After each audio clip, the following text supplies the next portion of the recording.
Lời cảnh báo từ 14 năm trước, Anglo-Saxon thanh lọc nhân loại, dân số chỉ còn 500 triệu. Âm mưu kinh hoàng, chỉ 500 triệu dân số sống sót. Xin chào quý khán thính giả của kênh Duyên Vạn Cổ. Hôm nay chúng ta sẽ nói về một thuyết âm mưu rùng rợn. Nếu bạn đã từng cảm thấy có một bàn tay vô hình đang điều khiển thế giới, thì video dài 56 phút do người đàn ông tên là Bill Ryan đăng tải sẽ cho bạn những bằng chứng rõ ràng.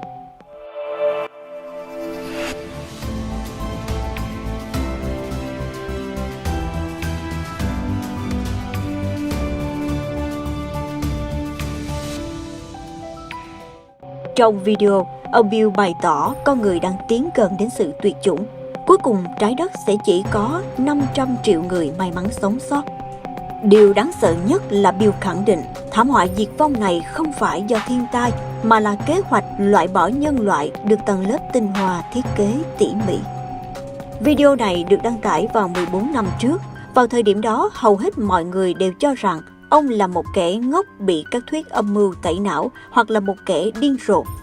Thế nhưng ngày nay, khi xem lại video của Bill, nhiều người cảm thấy sợ đến toát mồ hôi lạnh. Rốt cuộc chuyện gì đang xảy ra? Liệu thật sự có người đang đứng sau thao túng thế giới? Lời cảnh báo từ 14 năm trước của Bill Ryan. Sau khi tìm hiểu, cư dân mạng phát hiện người tên là Bill Ryan này quả thực có tồn tại. Hơn nữa, trình độ học vấn của ông không hề thấp. Bill tốt nghiệp trường University of Bristol ở Anh vào năm 1974. Với bằng cấp ở 3 lĩnh vực toán, vật lý và tâm lý học, ông là một phần tử trí thức cao cấp điển hình. Sau khi tốt nghiệp, Bill thuận lợi gia nhập vào công ty hàng không vũ trụ British Aerospace System. Công ty này là nhà sản xuất tàu vũ trụ lớn nhất nước Anh, chuyên sản xuất máy bay, xe bọc thép và các loại vũ khí quân sự khác. Trong quá trình làm việc, Bill bất ngờ biết được một tin chấn động rằng nhiều quốc gia đã tiếp xúc với người ngoài hành tinh từ rất lâu và thậm chí đã sở hữu được nhiều công nghệ kỹ thuật ngoài hành tinh. Bill luôn quan tâm đến sự tồn tại của người ngoài hành tinh và tin chắc rằng UFO đang ẩn náu trong căn cứ của khu vực 51 ở Mỹ.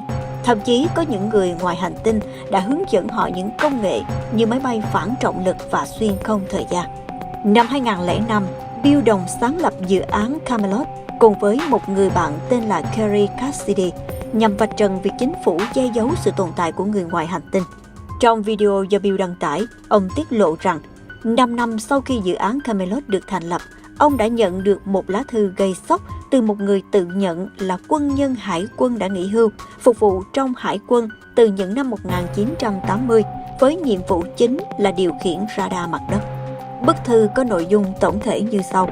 Trong quá trình tham gia dự án thiết bị hải quân tương lai, người quân nhân này đã được cử đi tham gia một cuộc tập trận ở Anh và phát hiện rằng nơi đây không phải là một đơn vị quân sự bình thường. Nhiệm vụ của ông trong cuộc tập trận là sử dụng hệ thống theo dõi tiên tiến để theo dõi các mục tiêu ở trên không. Tuy nhiên, điều kỳ lạ đã xảy ra. Đó là có rất nhiều máy bay đột nhiên xuất hiện trên radar. Chúng di chuyển với tốc độ hơn 300 km/h và vị trí thay đổi bất thường, khiến hệ thống theo dõi không thể khoanh vùng. Sau khi nhiệm vụ kết thúc, ông được đưa vào một căn phòng nhỏ. Theo sau là một người mặc đồng phục bước vào. Đó chính là người vừa điều khiển những chiếc máy bay kia. Tiếp theo, họ đưa ông rời khỏi căn phòng nhỏ và đi sâu vào bên trong phi thuyền mô hình. Ở đó, ông nhìn thấy một số người đang vận hành phi thuyền. Nhưng điều đáng ngạc nhiên là những người điều khiển phi thuyền không phải con người quen thuộc, mà chính là những người ngoài hành tinh với làn da màu xám huyền thoại. Đọc tới đây, Bill cảm thấy đây có thể chỉ là một bức thư tiết lộ về người ngoài hành tinh. Nhưng câu chuyện chưa dừng lại ở đó. Chủ nhân của bức thư tiếp tục tiết lộ rằng sau khi nghỉ hưu vào năm 1999, vì thân phận đặc biệt của mình nên ông được bổ nhiệm vào vị trí cấp cao trong một tổ chức thuộc giới tài chính London. Từ đó trở đi, ông bắt đầu tiếp xúc với một nhóm chủ ngân hàng, chính trị gia và sĩ quan quân đội nổi tiếng thế giới. Họ thường tụ tập để thảo luận về các quyết sách kinh tế và sự kiện thế giới. Tuy nhiên, cũng chính tại đây, ông biết được về kế hoạch Anglo-Saxon, chính là kế hoạch tận thế tàn khốc nhất và có khả năng xảy ra nhất. Một số ít người thuộc tầng lớp tinh hoa đã lập ra âm mưu thống trị thế giới. Họ lên kế hoạch sử dụng dịch bệnh, chiến tranh để loại trừ nhân loại. Cuối cùng chỉ để lại 500 triệu người sống sót. Kế hoạch Anglo-Saxon khủng khiếp đến mức nào? Trước khi nói về kế hoạch Anglo-Saxon, chúng ta phải nói về nhân chủng Anglo-Saxon. Qua đó có thể tìm thấy bóng dáng của kế hoạch này trong lịch sử. Từ thời cổ đại xa xôi, bộ lạc Germanic lang thang ở Bắc Âu được chia thành hai nhánh là Anglo và Saxon. Những người Germanic dũng mãnh này rất giỏi trong những trận chiến cướp bóc trên biển.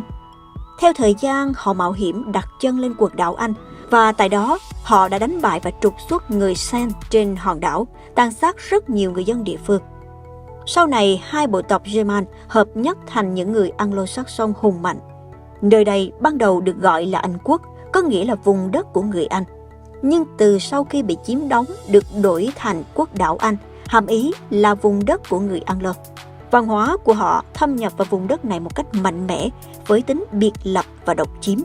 Điều này liên quan chặt chẽ đến thói quen cướp bóc trên biển của họ. Họ tin vào quy luật sinh tồn của thắng bại, không tin vào khái niệm hòa bình đôi bên cùng có lợi. Đến năm 1066, người Norman chinh phục nước Anh, thời đại Anglo-Saxon cũng kết thúc từ đây. Mặc dù thời đại này đã kết thúc, nhưng hậu duệ của họ vẫn vô cùng đông đúc. Người Anglo-Saxon chỉ tất cả những người da trắng có nguồn gốc tổ tiên ở nước Anh với tiếng mẹ đẻ là tiếng Anh. Sự xuất hiện của người Anglo-Saxon đã mang lại tác động tàn khốc cho khu vực địa phương. Cứ đến mỗi nơi đánh chiếm được, họ đều tàn sát người dân một cách tàn nhẫn. Người da đỏ ở Bắc Mỹ gần như bị họ xóa sổ, hình thành nên nước Mỹ và Canada do người Anglo-Saxon thống trị. Khi đặt chân lên lục địa Australia, họ cũng tàn sát người dân bản địa và thành lập một quốc gia mới. Liên minh Five Eyes ngày nay cũng được thành lập bởi người Anglo-Saxon, nhưng chỉ là một phần nhỏ. Khi chiếm đóng Ấn Độ, họ nhận thấy nơi này quá rộng lớn và dân số quá đông, không có cách nào dùng để tàn sát để giải quyết vấn đề, nên họ đã thay đổi chiến lược, cử một thống đốc đi bắt người dân địa phương làm nô lệ.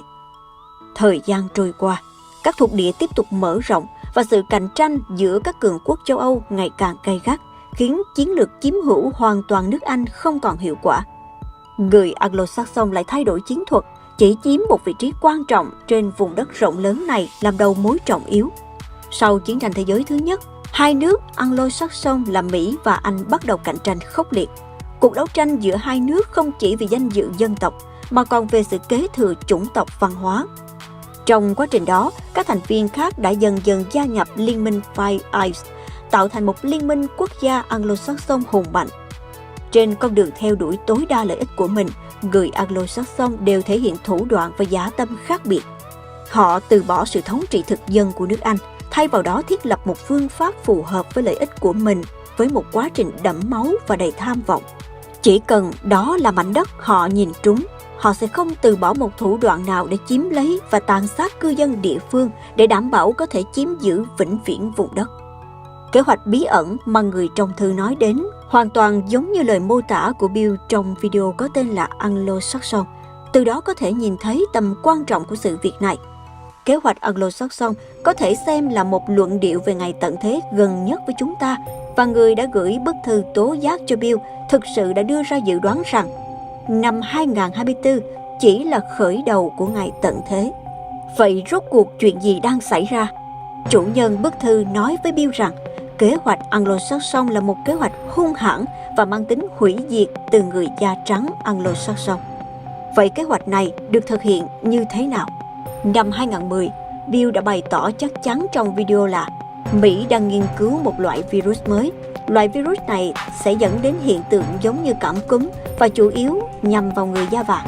Một khi virus được thả ra, sẽ lây lan với tốc độ đáng báo động, gây ra mối đe dọa rất lớn đến tính mạng và sự an toàn của con người.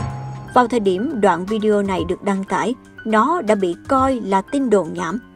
Nhưng đến gần 10 năm sau, khi người ta hiểu được sức tàn phá khủng khiếp của bệnh cảm cúm, thì họ mới thật sự lo sợ. Bill còn cho biết thêm, đây chỉ là một phần trong âm mưu. Sau này, họ sẽ còn tiến hành kế hoạch loại bỏ dân số thông qua khủng hoảng tài chính, dịch bệnh và các cuộc chiến tranh. Bản chất của âm mưu này chính là coi hầu hết nhân loại đều là dân số rác rưởi, chỉ 500 triệu người cấp cao được giữ lại. Theo kế hoạch, dịch bệnh sẽ chỉ là khởi đầu. theo sau là sự bùng nổ của Thế chiến thứ ba. Xét từ góc độ này, phải chăng đó chính là dấu chấm hết cho hầu hết nhân loại? Tuy nhiên, nhiều người vẫn nghi ngờ về tính xác thực của kế hoạch này và liệu chúng ta có thể tìm thấy bằng chứng thuyết phục hơn về sự tồn tại của nó hay không. Bệnh dịch được xem như một thảm họa đối với toàn nhân loại mà không ai có thể không quan tâm đến. Thực tế cũng đã chứng minh điều này. Một số người còn suy đoán rằng bệnh dịch có thể là do Mỹ cố ý phát tán, bởi mục đích của những người tham gia kế hoạch Anglo-Saxon là giúp đỡ lẫn nhau và nâng cao sức ảnh hưởng, sự thống trị của mỗi thành viên trong lĩnh vực tương ứng. Mục tiêu cuối cùng của họ vẫn là giảm dân số thế giới xuống mức mà tầng lớp tinh hoa trong xã hội có thể kiểm soát được, với khoảng 500 triệu người. Những người sống sót này sẽ gánh vác trách nhiệm nặng nề trong việc xây dựng lại thế giới. Để đạt được mục tiêu này, họ có thể cần giải phóng virus để loại bỏ một số gen mà họ cho là không tốt, có thể bao gồm cả chủng tộc của họ. Vì vậy, khi phát tán virus, họ chọn cách không thực hiện bất kỳ biện pháp phòng hộ nào cho dân chúng nước họ để tránh sự nghi ngờ từ các quốc gia khác. Ngoài ra, video còn đề cập đến việc có một Stonehenge bí mật ở Georgia, hay còn gọi là những tảng đá soi đường ở Mỹ. Trên đó có khắc dòng chữ tuyên ngôn về nền văn minh nhân loại mới bằng nhiều ngôn ngữ, với nội dung gần giống với kế hoạch Anglo-Saxon. Theo suy đoán, các tảng đá này được dựng lên vào năm 1980, nhìn giống như những vòng tròn hoa màu xuất hiện vô căn cứ. Không ai biết được người nào đã cố tình tạo ra mảng đá lớn phi lý này. Tuy nhiên, một số người cho rằng kẻ đứng sau hành động trên chính là những thành viên của hội tam điểm cấp cao.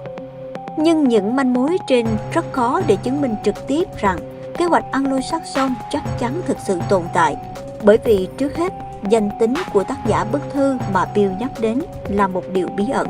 Chúng ta không biết thông tin gì chính xác ngoài những tin đồn là ông ta đã phục vụ trong quân đội Anh nhiều năm. Sau khi giải ngũ, đã giữ một chức vụ quan trọng trong tòa thị chính London. Tin đồn này không thể xác thực và không thể tiến hành khảo chứng. Lời dự đoán trên bắt đầu từ chính ngôn luận của Bill, làm cho người nghe có cảm giác như đang ngắm hoa trong sương mù. Suy cho cùng, một trong những dự đoán của ông về cuộc chiến tranh hạt nhân quy mô nhỏ sẽ nổ ra ở Trung Đông, cho đến nay vẫn chưa xảy ra. Vậy nên chúng ta vẫn cần nhìn nhận những gì Bill nói trong video một cách lý trí và xem đó như một câu chuyện.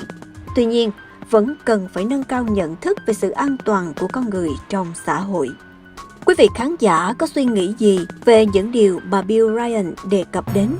Kế hoạch Anglo-Saxon có thực sự tồn tại? Liệu chúng ta có phải đối mặt với thảm họa đào thải dân số trong tương lai? Quý vị hãy bình luận những suy nghĩ của mình cho mọi người cùng biết nhé. Thế giới này chính là có những điều tuy là bạn chưa thấy, nhưng không có nghĩa là nó không tồn tại. Có đúng thì có sai, có chính thì có tà, có ma quỷ thì cũng có thần Phật. Thiện ác hữu báo chính là quy tắc tồn tại của sinh mệnh. Trong thời kỳ đặc biệt của lịch sử này, Duyên Vạn Cổ luôn mong quý khán thính giả có thể ôm giữ một đức tin chân chính, một trái tim thiện lương và một tấm lòng nhẫn nại. Bởi vì cho đến cuối cùng, gìn giữ chuẩn mực đạo đức mà thần đã khai sáng mới có thể được thần bảo hộ cho sự vĩnh hằng của mỗi từng sinh mệnh chúng ta. Và trên thế giới hiện nay đã có một môn khí công tính mệnh song tu thượng thừa của Phật gia theo nguyên lý chân thiện nhẫn, giúp cho người tập luyện có thể giữ gìn chuẩn mực đạo đức và nâng cao tố chất thân thể. Môn tu luyện đầu tiên được hồng truyền vào năm 1992. Qua hơn 30 năm, người truyền người, tâm truyền tâm, pháp môn này đã truyền rộng ra hơn 100 quốc gia và vùng lãnh thổ, mang lại lợi ích cho hàng trăm triệu người. Các học viên đến từ khắp nơi, đủ mọi tầng lớp xã hội. Họ hành xử theo pháp lý, tự ước thúc bản thân theo tiêu chuẩn đạo đức cao thượng, luôn có một sức khỏe tốt, nội tâm an hòa và hoàn toàn miễn phí. Đường link hướng dẫn tập luyện chúng tôi đã chia sẻ phía trên màn hình. Nếu quý vị quan tâm, xin mời truy cập để tìm hiểu. Xin cảm ơn và hẹn gặp lại trong các video tiếp theo.